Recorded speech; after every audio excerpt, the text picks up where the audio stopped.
Dans cette troisième partie, je vais tâcher de préciser certaines de mes précédentes déclarations, notamment concernant les illusions.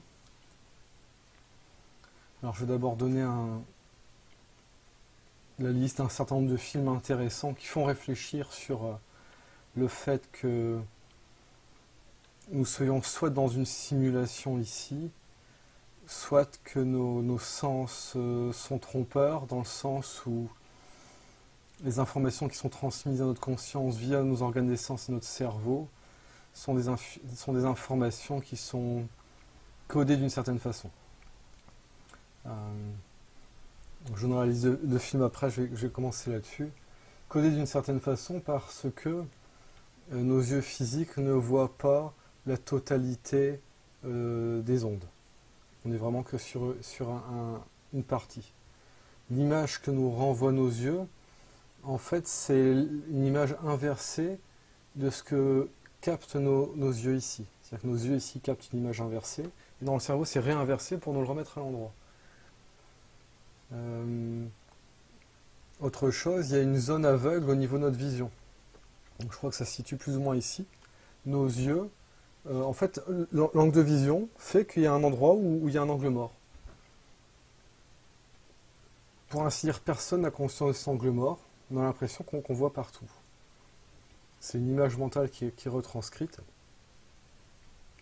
et qui nous donne l'impression qu'il n'y a pas cette zone aveugle, qu'il n'y a pas ce trou qui est là. Chose intéressante, au niveau de cette zone aveugle, on a ce qu'on appelle le troisième œil. Le troisième œil qui est associé à la glande pituitaire et aussi la glande pinéale qui est juste derrière. Donc la glande pituitaire, c'est au centre du cerveau. La glande pinéale est juste derrière. Et si on prend... alors de mémoire, je crois que c'est la glande pinéale qui a tendance à se calcifier à partir de 8 ans. C'est un ami qui est docteur en médecine. Il me dit, moi à la fac, on m'apprend que c'est une glande qui sert plus ou moins à rien, quoi. Elle se calcifie vers 8 ans, bon, c'est pas très significatif. Or, cette glande, quand elle s'active, elle nous permet d'accéder à un nouveau champ de vision. Ce que j'ai évoqué dans la vidéo précédente, c'est aussi toutes les perturbations qui peuvent être induites par ce que je vais appeler de l'hypnose.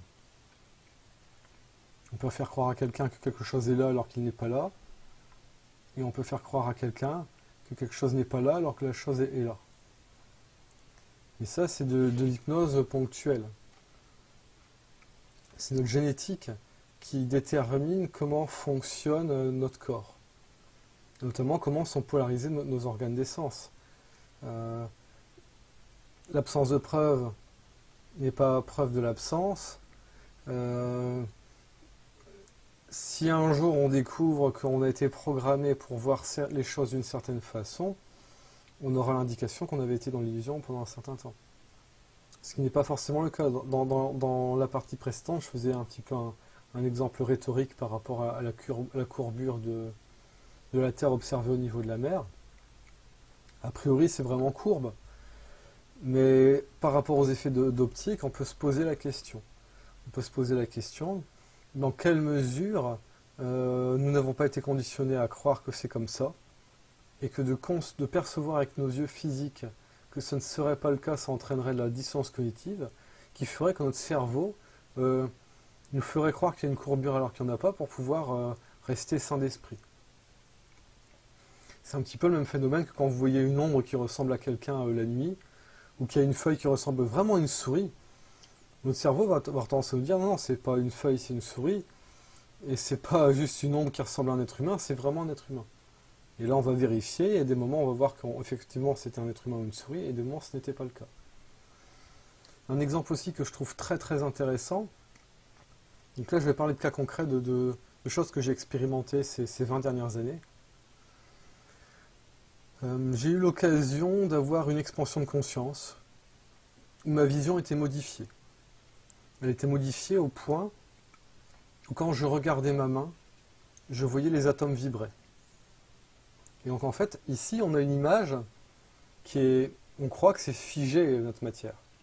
Mais en réalité, ça n'arrête pas de bouger. Et de ce que je voyais, ça bouge à peu près à ça autour du doigt. Et donc certains vont dire, ouais, mais ça c'est le champ éthérique. Oui, mais en fait, ce sont les molécules du doigt qui sont tout le temps en train de bouger. Et là, apparemment, cette vision que j'avais, qui n'était pas une vision avec les yeux, qui était principalement une vision de troisième œil, je voyais la matière vibrer. Et je voyais que je n'étais qu'un assemblage d'atomes qui étaient en vibration. Donc vous allez me dire, mais comment ça se fait que quand je regarde comme ça, j'ai l'impression que tout est figé? Et bien pour vous le représenter, c'est très simple. Hein. Regardez, quand vous roulez la nuit sur le périphérique, et que la vitesse de rotation des roues de la voiture à côté de vous, elle est exactement à la fréquence de vibration du lampadaire. Parce que c'est pareil, là j'ai une lampe, on va croire qu'elle brille en continu, elle ne brille pas en continu.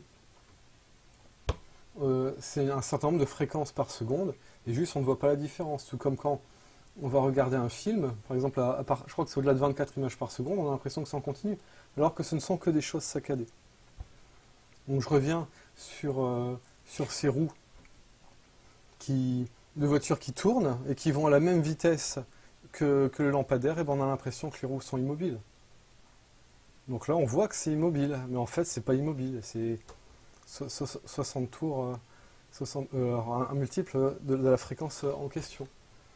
De la même façon, à certains moments, si la voiture ralentit, on n'est plus sur cette immobilité, on va avoir l'impression que ça repart en arrière. Donc ça, c'est des petits exemples. Alors mon explication ce serait quoi? C'est pourquoi on voit les choses comme ça. Et ben ce serait le même effet, c'est-à-dire que nos yeux, ils sont réglés sur une fréquence qui font que c'est la même fréquence que la vibration de notre corps.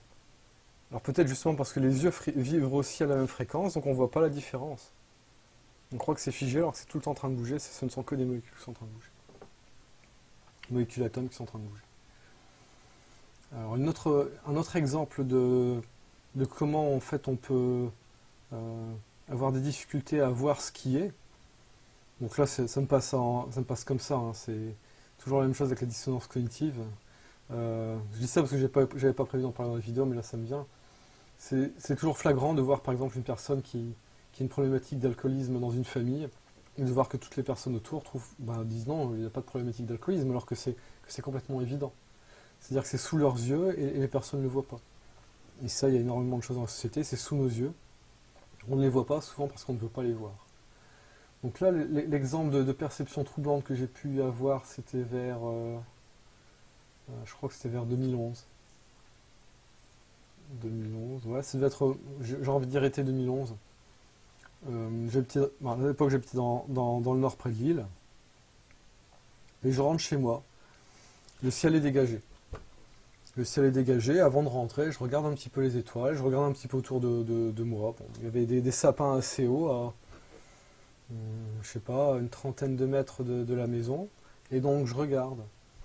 Et à un moment, dans les sapins, je vois une boule qui fait environ, ouais, à peu près cette taille-là. Donc c'est du 20-30 cm de diamètre, on va dire 25 cm de diamètre, qui est en lévitation à côté d'une branche d'arbre. Et qui se déplace tout doucement. Et là, mon cerveau a bugué. Donc c'était une sphère hein, qui devait être assez claire, vu qu'elle était éclairée par la lumière du lampadaire, donc elle apparaissait plutôt orangée, donc ça c'est le lampadaire HPS, et qui se déplaçait comme ça, bon, à cette vitesse-là, au niveau du sapin. Et mon cerveau a complètement bugué parce que je voulais me persuader absolument que c'était un oiseau. C'était un pigeon, et dans ma tête ça disait non, c'est un pigeon, c'est un oiseau. C'est juste que c'est un pigeon qui est complètement rond et qui n'a pas d'ailes. Mais c'est un pigeon. Et pendant quelques secondes, comme ça, mon cerveau qui bug complètement, parce que j'étais en face d'une sphère parfaite qui était en train de léviter à 7-8 mètres du sol et qui se promenait comme ça au niveau des arbres. Et ensuite, que je n'ai plus vu. Et ça, je ne sais toujours pas ce que c'est. Mon interprétation, c'est que c'est une forme de drone, parce que qu'est-ce que ça pourrait être d'autre? À un moment, je me suis même dit, alors si c'est pas un pigeon, c'est un ballon, le ballon d'un gamin. Sauf que le ballon du gamin, il est peut-être rond parfait. Voilà, il n'y a pas de correspondance. Donc mon cerveau cherchait des correspondances, il n'arrivait pas à faire des correspondances. Quand quelqu'un vit quelque chose de traumatique, il peut complètement oublier la chose, ou il peut réécrire la chose. Donc on voit des personnes qui ont subi des abus ou vraiment des choses particulières. elles vont quelque part réécrire ce qui s'est passé. Pour certaines personnes, ça ne se fait pas. Elles ont juste, comme j'ai eu, la dissonance cognitive, mais j'avais quand même une porte d'accès pour moi concevoir autre chose en me disant, bah voilà, oui, c'est peut-être un drone. Apparemment, on a déjà observé des appareils antigravitationnels. Donc ce serait une sorte de drone antigravitation qui était là en train de se promener. Dernièrement, là, j'ai regardé une vidéo du CNES. Et en fait, dans la vidéo du CNES, donc le CNES, c'est le Centre national de recherche, je ne sais plus comment c'est, bon, c'est tous les phénomènes OVNI qui sont répertoriés. Donc là, c'est une émission animée par les frères Bogdanov, bon, passons.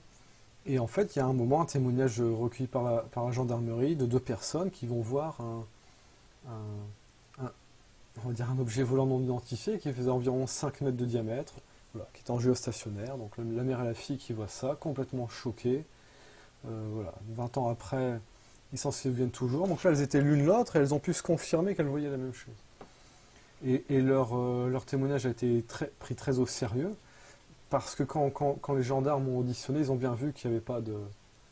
C'était pas des personnes qui venaient pour raconter des histoires. Elles étaient vraiment profondément choquées. Elles avaient vu quelque chose qu'elles n'arrivaient pas à s'expliquer. Et de la même façon, on a eu des observations d'appareils qui faisaient jusqu'à plusieurs kilomètres, hein, au-dessus de Phoenix, et il y en a d'autres, même en France apparemment, il y a eu une observation d'un objet qui volait très très vite, en forme de cylindre, qui faisait plusieurs centaines de mètres. Encore une fois, ici avec un témoignage qui est pris au sérieux, vu que c'est c'était un gendarme ou un militaire. Voilà, mais ces choses-là sont observées comme ici, nous, dans le nord à Gravelines. Pareil, un gradé de gendarmerie qui est en avion de tourisme et qui voit une sphère lumineuse en géostationnaire au-dessus de la centrale nucléaire de Gravelines et qui repart. Elle lui dit, bah, je sais pas, est-ce qu'il est venu faire le plein? On n'en sait rien. Tout ça pour dire que au niveau de ce qu'on appelle OVNI, il y a quand même plusieurs tailles et que c'est pas, moi, mon interprétation, c'est que ce que j'ai vu, c'est potentiellement un drone qui aurait été lâché peut-être par un appareil qui faisait quelques mètres comme ça et qui était peut-être ailleurs, hein. Et pourquoi je me permets de dire ça, c'est que nous, comment on fait? Qu'est-ce qu'on fait? On fait la même chose. On fait la même chose. On a des porte-avions, et dessus il y a des avions, et on envoie aussi des petits drones de reconnaissance, donc c'est absolument pas incohérent.